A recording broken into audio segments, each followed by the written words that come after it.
J'ai avec moi Christelle aujourd'hui qui va nous parler un petit peu plus concernant le ministère de l'Église dévouée pour Christ, la foi apostolique. Bonjour Christelle. Bonjour. Alors, est-ce que tu peux nous dire un petit peu plus en quelle année ce ministère a commencé, le nom du fondateur Bon, si tu peux nous éclairer un petit peu plus, que nous ne connaissons pas, mais on aurait bien aimé découvrir. D'accord.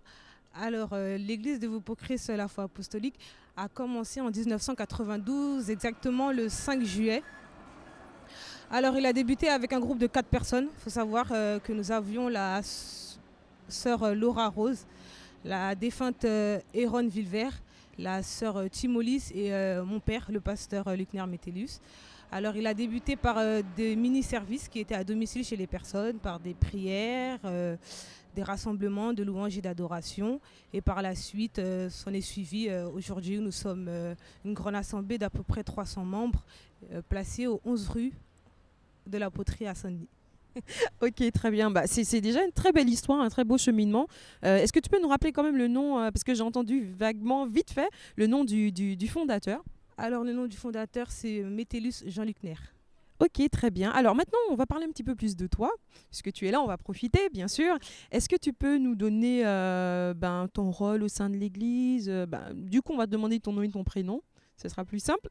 Et puis, nous parler un peu de ton rôle au sein de l'Église. D'accord. Alors, moi, c'est Christelle Metellus, je suis la fille du pasteur. Je fais une parenthèse parce que forcément, comme elle a dit Metellus, c'est pour ça que j'ai voulu qu'elle se présente. Voilà. Exactement, je suis la fille du pasteur. Alors au sein de l'église, j'ai le rôle de secrétaire. Je m'occupe plus des tâches administratives en relation avec la préfecture. J'organise aussi les mariages. Je suis sur plusieurs champs, qui sont administratifs, mariage, je suis là. Tu es multifonctionnelle. Exactement. Ok, très bien. Alors maintenant, dis-nous un petit peu plus sur la journée d'ordination, puisque tu es au sein de l'organisation. Donc je pense que je m'adresse à la bonne personne pour nous en dire un petit peu plus. Ceux qui ne connaissent pas, qu'ils puissent découvrir. Exactement. Alors aujourd'hui, on a une grande journée, une journée d'ordination.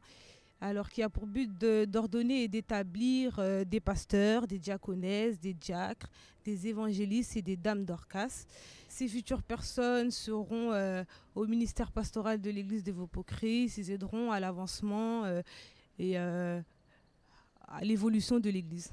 D'accord. Par contre, tu as dit un mot qui m'interroge parce que je ne connais pas.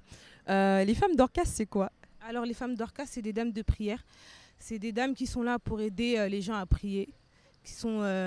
Qui aident les gens, voilà exactement, qui vont chez les gens à domicile, qui vont prier avec les personnes malades, les personnes qui sont affaiblies spirituellement, et ils les aident à prier. Ok, très bien. Et du coup, dis-moi, concernant les consacrés, comment ça se passe?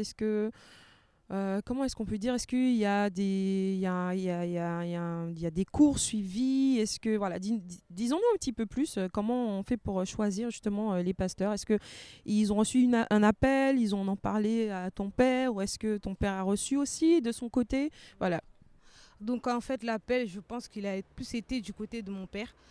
Je pense que il s'est basé sur leur fonction, leur volonté, leur motivation au sein de l'Église. Ensuite, s'en est suivi une formation sur plusieurs mois dans laquelle ils ont été informés sur leur rôle au sein de l'Église, sur le comportement à avoir, etc. Et ensuite, on arrive aujourd'hui à la journée d'ordination. D'accord. Et ça fait à peu près combien de temps que vous en faites déjà les ordinations? Tu sais à peu près À peu près, je sais que je pourrais pas vous dire, mais enfin, globalement, est-ce que vous aviez fait une dizaine d'ordinations, une vingtaine ou un petit peu plus? ah non, on doit en avoir fait au moins 3. 3, exact. Non, c'est très important parce que dans tous les cas, on voit quand même que c'est pas des ordinations précipitées. On fait des ordinations en masse pour faire des ordinations, mais c'est vraiment quelque chose qui est fait avec beaucoup de recul. C'est très important de le souligner. C'est pas parce que un ministère est établi depuis longtemps que c'est pas une ordination par année. Donc c'est un choix qui a été fait avec beaucoup de réflexion. Alors Christelle, je te dis merci.